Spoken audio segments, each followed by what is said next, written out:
so'raganimiz qadar berilar ekanmizda. Aslida biz uchun qiyin bo'lgan narsalar Alloh bilan juda ham oson ekan. Bir o'quvchim imtihonga kirishdan oldin bir gapni aytdilar.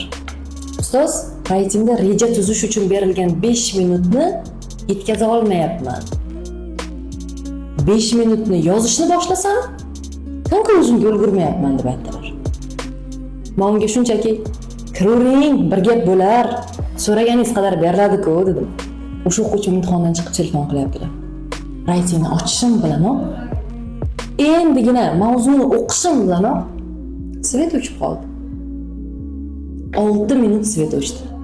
Va o'sha 6 minutda men rejani zo'r tuzib oldim va o'sha paytda svet yondi. Qolgan 1 soatning ichida esa hamma narsani birdaniga yozib tashladim. Men ulgurdim. Ustoz, so'raganimiz qadar berilar ekan dedi. Bilasizmi? Biz shunchaki so'rashni bilmas ekanmiz-da. Agar Alloh bizga keraklisini berishni xohlasa, kerak bo'lsa 5 minut, soatlab butun dunyoda svet o'chadi. Xohlasa vaqtni to'xtatadi. Ha, mana shunday qodir zot. Naqadar go'zal muhabbat-a?